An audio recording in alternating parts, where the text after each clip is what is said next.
Good morning class 12 chapter number 2।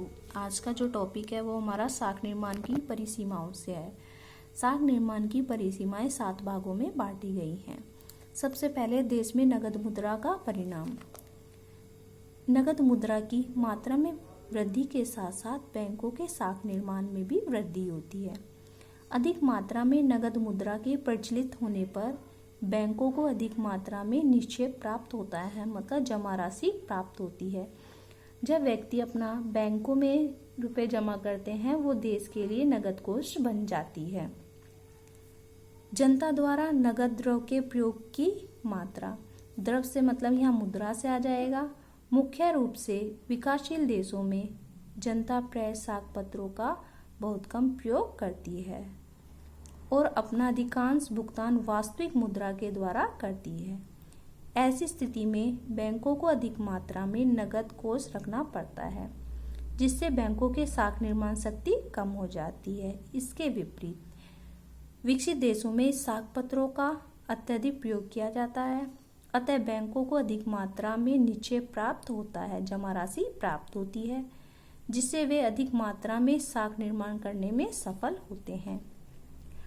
अब है हमारा विकासशील देश। विकासशील देश में मतलब जैसे भारत है, चीन है, ये सारे हमारे विकासशील देशों में आते हैं। ये देश साख पत्रों का कम प्रयोग करते हैं, नगद कोष का प्रयोग ज़्यादा करते हैं। विकसित देश में हमारे विकसित देश जैसे अमेरिका है, इटली है, ये विकसित देश हैं। ये साख पत्रों का प्रयोग करते हैं, नगद कोष का नहीं करते हैं। फिर है हमारा बैंकों द्वारा रखे जाने वाले नगद कोष। अपने ग्राहकों की मांग पूरी करने हेतु बैंक सदैव ही अपने पास कुछ नगद कोष रखते हैं।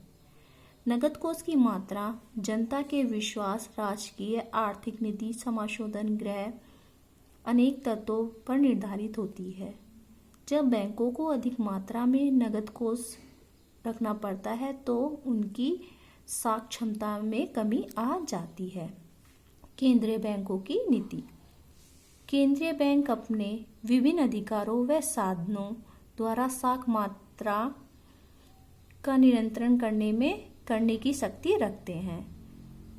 केंद्रीय बैंक के महत्वपूर्ण साधन व अधिकार में बैंक दर, खुले बाजारों की क्रिया, न्यूनतम निधि, अनेक प्रकार की विधियां सम्मिलित होती हैं, जिनकी सहायता से केंद्रीय बैंक वाणिज्य बैंक की साख निर्माण क्षमता को काफी प्रभावित करते हैं। प्रतिभूति का स्वभाव। प्रतिभूति यहाँ जमानत के रूप में गारंटर वगैरह से होता है। बैंक सुरक्षित ऋण प्रदान करते हैं। ऋण लेने वाले से प्रतिभूतियां मांगते हैं, मतलब जमानत के रूप में गारंटर मांगते हैं। श्रेष्ठ जमानत मिलने पर बैंकों की साख निर्माण शक्ति में वृद्धि होती है। व्यापार की स्थिति। मुद्रास्फीति काल में क्रय कीमतों में वृद्धि होती है, जिससे लाभ की क्षमता बढ़ जाती है। विनियोग हेतु पूंजी की मांग बढ़ जाती है, अतः साख निर्माण अधिक मात्रा में होता है। जबकि इसके विपरीत मुद्रा संकुचन काल में कीमतों में कमी होती है तथा साख निर्माण की कमी हो जाती है। लोगों की बैंक में जमा करने की आदतें।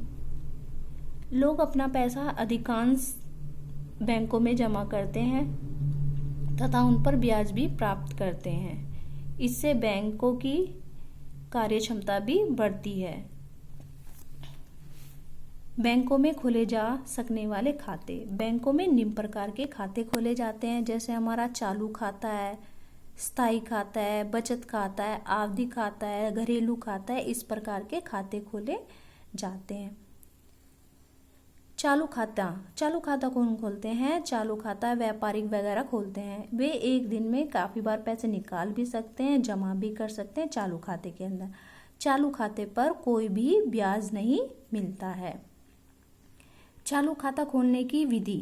खाता खोलने की अनेक विधि है। बैंक में चालू खाता खोलने के लिए एक आवेदन पत्र भरना पड़ता है, जिसमें निम्नलिखित शर्तें होती हैं।